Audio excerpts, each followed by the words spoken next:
నడిచినా కూర్చున్నా మోకాళ్ళ నొప్పులు వస్తున్నాయా? ప్రాణ పెయిన్ క్లినిక్ లో అధునాతన చికిత్సతో మోకాళ్ళ నొప్పులు తగ్గించుకోండి. నమస్తే, వెల్కమ్ టు మనం టీవీ. మనం ఉన్నది మన కోసం. నేను వలి.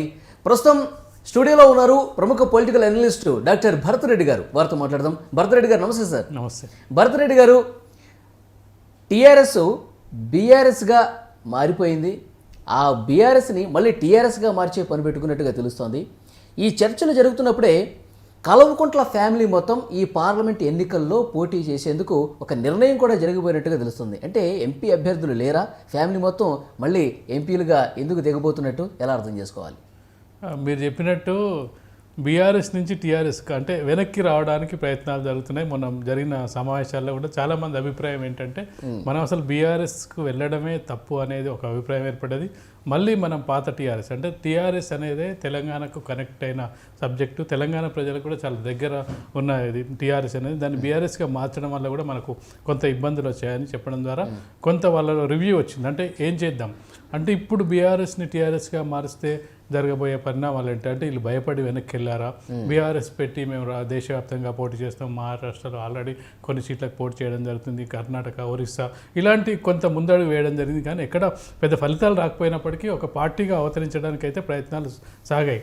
కానీ ఆ క్రమంలో ఎవరైతే మొదటి నుంచి కూడా ఉద్యమ పార్టీలో ఉన్నారో, ఉద్యమ నాయకులుగా ఉన్నారో, టీఆర్ఎస్ తోటి కనెక్ట్ అయి ఉన్నారో వాళ్ళందరికీ కూడా అది పెద్ద నచ్చినట్టుగా కనిపించలేదు. బీఆర్ఎస్ అంటే కూడా చాలామంది ప్రతిపక్షాలు కూడా విమర్శలు, అసలు ఇక మీకు తెలంగాణతోనే కనెక్టివిటీ అయింది, మీకు పేగు బంధమే తెగిపోయింది, మీకు టీఆర్ఎస్ నుంచి బీఆర్ఎస్కి పోయిన తర్వాత అనే వచ్చిన నేపథ్యంలో బీఆర్ఎస్లోనే అంతర్మదం ప్రారంభమైనట్టుగా కనిపిస్తుంది. ఎవరైతే పాత తరం నాయకులు బీఆర్ఎస్ టీఆర్ఎస్ కోసం పనిచేసినారు. ఇక మీరు అడిగిన ప్రశ్న ఎంపీ ఎన్నికలకు సంబంధించిన మాట్లాడుకున్నట్టయితే ఎంపీ ఎన్నికలకు సంబంధించి జనరల్గా ఏ పొలిటికల్ లీడర్కైనా ఎంత పెద్ద నాయకునికైనా మొదటగా చూపు అసెంబ్లీ వైపు ఉంటుంది. మనం కాంగ్రెస్ పార్టీలో కూడా ఇటీవల పోటీ చేసిన చాలామంది నాయకులు చూడడం జరిగింది. ఉత్తమ్ కుమార్ రెడ్డి మాజీ ఎంపీగా మొన్నటి వరకు ఎంపీగా ఉన్నారు. MP Komatireddy Venkatreddy sitting MP, Madhu Yaskhi గతంలో ఎంపీగా పనిచేయడం జరిగింది. వీళ్ళందరూ ఎంపీగా పోటీ చేసినప్పటికీ వాళ్ళకి ఎమ్మెల్యేలుగా పోటీ చేయాలనే ఒక ఆసక్తి ఎక్కువగా ఉంటుంది. ముందుగా రాష్ట్ర రాజకీయాలపై ప్రభావం చూపాలనేది రాజకీయ నాయకులకు ముందు ఎక్కువ ప్రభావితమయ్యే అవకాశం ఉంటుంది. వాళ్ళ గ్రామాల్లో కూడా వాళ్ళ గ్రామ సర్పంచ్ వాళ్ళ పార్టీకి చెందిన వ్యక్తి, వాళ్ళకి చెందిన వ్యక్తి ఉండాలని కోరుకుంటారు. దానికోసం పెద్ద ఎత్తున ఖర్చు చేయడం జరుగుతుంది, అంచనా గణాన్ని దించడం జరుగుతుంది. ఆ క్రమంలో మనం చూసినట్టయితే తెలంగాణ రాష్ట్రం కూడా చాలామంది మనం కాంగ్రెస్ నాయకులు చూసుకున్నట్టయితే అందరూ ఎంపీ నుంచి ఎమ్మెల్యే స్థానానికి రావడం జరిగింది. ముఖ్యంగా చూసుకుంటే ఎమ్మెల్యే తర్వాత ప్రమోషన్ ఎంపీ అనుకోవాలి. చాలామంది ఎంపీ నుంచి ఎమ్మెల్యేకి వస్తున్న సందర్భాన్ని చూడడం జరిగింది. కొంతమంది ఓడిపోవడం జరిగింది, కొంతమంది గెలవడం జరిగింది. అదొక అంశాన్ని పక్కన పెడితే టీఆర్ఎస్ అనేది తెలంగాణతో కనెక్ట్ అయిన సబ్జెక్ట్ కాబట్టి ఎంపీకి వెళ్ళడానికి మొదట్లో ఎవరు పెద్దగా ఆసక్తి చూపలేదు. మీకు బీఆర్ఎస్ కేసీఆర్ ఫ్యామిలీనే కాకుండా మిగతా వాళ్ళు కూడా ఎంపీ అంటే కూడా ఎమ్మెల్యేనే మాకు కొంచెం ఇదనే ఒక ఉద్దేశంతో కడియం శ్రీ గారు చూసినట్టయితే మొదటి ఎన్నికల్లో 2014లో చూసుకున్నట్టయితే అతను ఎంపీగా పోటీ చేయడం జరిగింది, వరంగల్ నుంచి గెలవడం జరిగింది. కానీ అతన్ని డిస్మిస్ చేసిన తర్వాత రాష్ట్ర రాజకీయాలకు తీసుకొచ్చి డిప్యూటీ సీఎంగా ఇవ్వడం జరిగింది.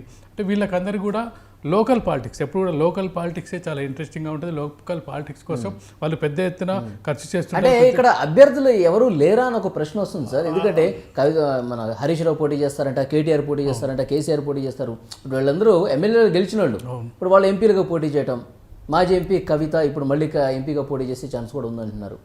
ఇక్కడ రెండు అంశాలు. ఒకటి మీరు అన్నట్టుగా అభ్యర్థులు దొరక్కపోవడం అనేది ఒక అంశం అయితే, ఎందుకు అభ్యర్థులు దొరకడం లేదంటే మనం చూసుకున్నట్టయితే కేంద్రంలో అధికారంలో లేదు, రాష్ట్రంలో అధికారంలో లేరు. ఎంపీ ఎన్నికల కోసం ఖర్చు పెట్టుకోవాలి.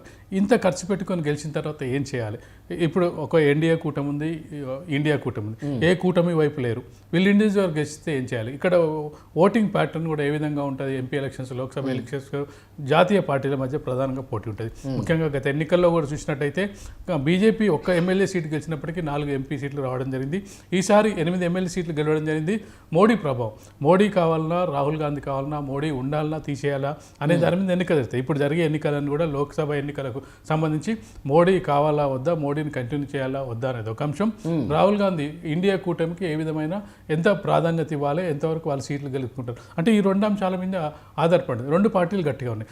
ఆల్రెడీ కాంగ్రెస్ పార్టీ స్ట్రాంగ్గా ఉంది, ఎన్నికల్లో గెలవడం జరిగింది. దక్షిణ తెలంగాణ అయితే చాలా చాలా పట్టు నిరూపించుకోవడం జరిగింది.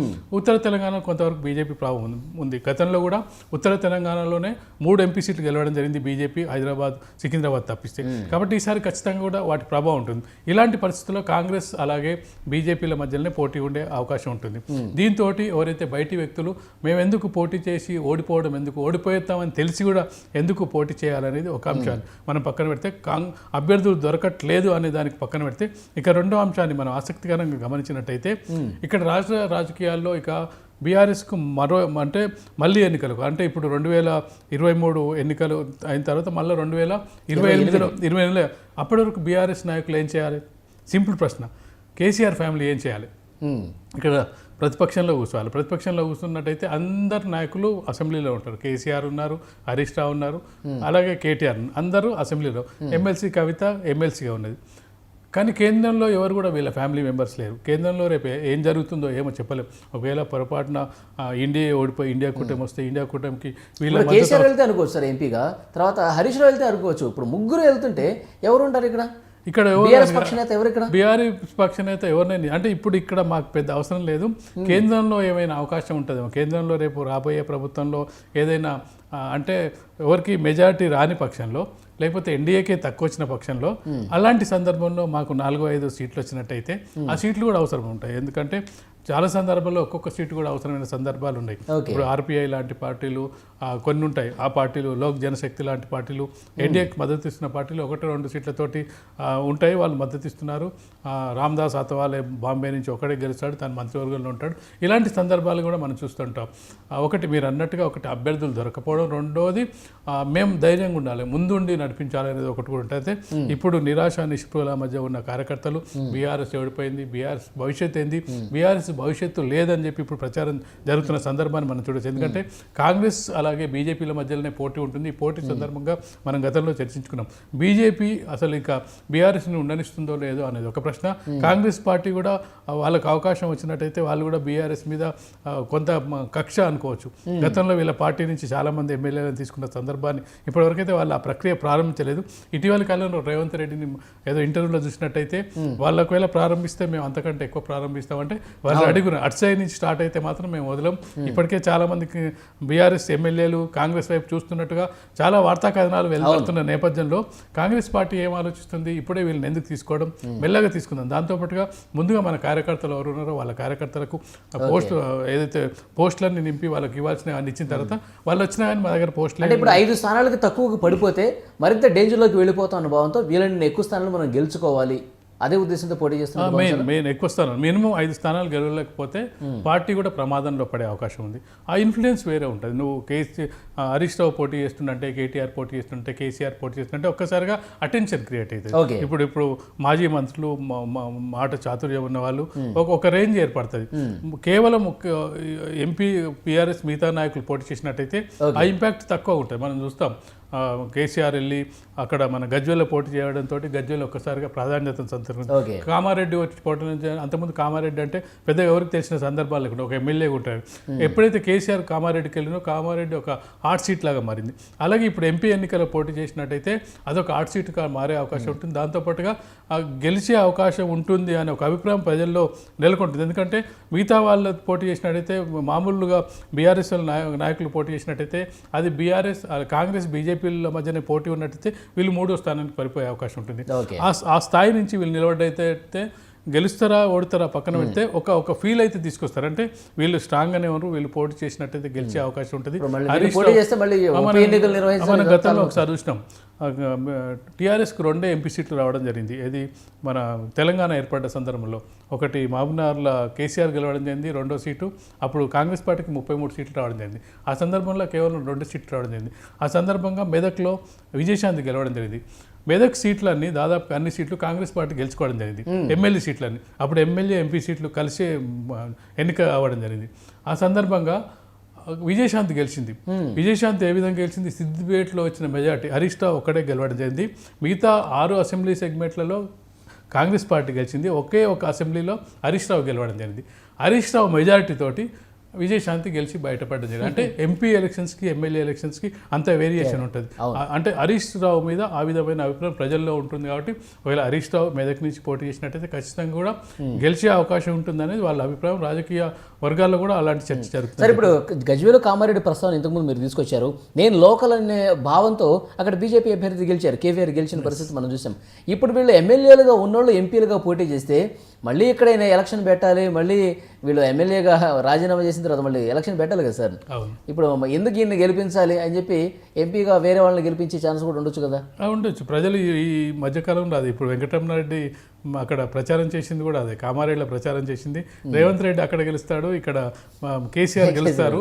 ఇక్కడ ఒకవేళ వాళ్ళు ఇద్దరిట్లో ఎవరిని నియోజకవర్గానికి పోతారు, ఇక్కడ మళ్ళీ ఎలక్షన్ వస్తుంది. అంత అవసరం మళ్ళీ నేను నిలబడితే అప్పుడైనా మీకు 6 నెలల వరకు, ఎందుకంటే ఎన్నికలు అయిపోయిన తర్వాత 6 months వరకు మళ్ళీ ఎన్నికలు పెట్టడానికి టైం పడుతుంది. ఈ 6 నెలల వరకు మీకు ఎమ్మెల్యే లేకుండా ఉంటాడు. అంత అవసరం ఏముంది, నేనైతే ఇక్కడే ఉంటాను, నా బస్సు ఇక్కడే ఉంటుంది, ఇక్కడనే తిరుగుతుంది, ఆ బస్సు వచ్చిపోతుంటుంది అని చెప్పిన ప్రచారం పెద్ద ఎత్తున ప్రజలను ఆకట్టుకుంది. అవకాశం కూడా ఉంటుంది, ఎందుకంటే ప్రతిసారి కూడా ఓటర్లు ప్రతిదీ కూడా నమ్మి వేసే పరిస్థితి లేదు. ఇప్పుడు ఆలోచిస్తున్నారు, ఏం చేయాలనుకుంటున్నారు, ఎలా వేయాలనుకుంటున్నారు.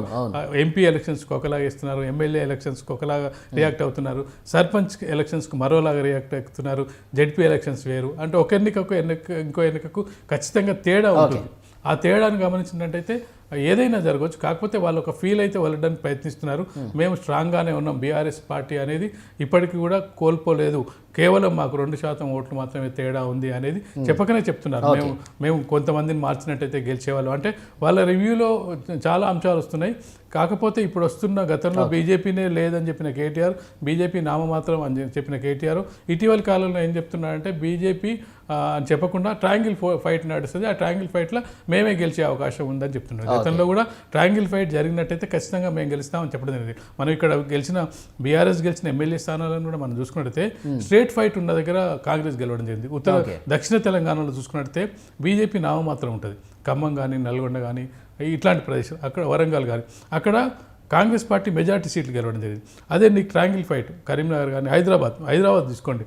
హైదరాబాద్లో 18 సీట్లు ఉంటే 17 సీట్లు ఉంటే ఒక్క సీటు బీజేపీ గెలిచి మిగతా 16 సీట్లలో బీఆర్ఎస్ గెలవడం జరిగింది. అక్కడ పరిస్థితి ఏంది, హైదరాబాద్లో మొత్తం అన్ని స్థానాల్లోనూ బీజేపీ 2వ స్థానం ఉంది, కాంగ్రెస్ 3వ స్థానం. అంటే వాళ్ళ ఉద్దేశం ఏంటంటే ట్రయాంగిల్ ఫైట్ జరిగినప్పుడు ఖచ్చితంగా బీఆర్ఎస్ గెలిచే అవకాశం ఉంది. బీజేపీ కూడా స్ట్రాంగ్గానే కొంతవరకు ఎంపీ ఎలక్షన్లో పోటీ చేస్తుంది కాబట్టి ఖచ్చితంగా కూడా ట్రయాంగిల్ ఫైట్లో మేము ఎక్కువ ఎంపీ స్థానాలు గెలిచినట్టయితే మరొకసారి పార్టీ నిలబడే అవకాశం ఉంటుంది. మేమేం అంటే వెనక్కి పడిపోలేదు, మేము కూడా ముందే ఉన్నామని చెప్పుకునే ప్రయత్నంలో భాగంగా అనుకోవచ్చు. పోటీ చేసినట్టు తెలుస్తుంది. చూద్దాం సార్, కల్వకుంట్ల ఫ్యామిలీ మొత్తం ఎంపీ ఎలక్షన్స్లో నిలబడతారని తెలుస్తుంది. నిజంగా అందరూ నిలబడతారా, లేకపోతే ఒకళ్ళైనా నలుగురు గెలిచి లోక్సభ పోతే అదొక చరిత్ర అవుతుంది. చూద్దాం ఎట్లా ఉంటుందో. Thank you very much Bharat Reddy. Thank you అండి.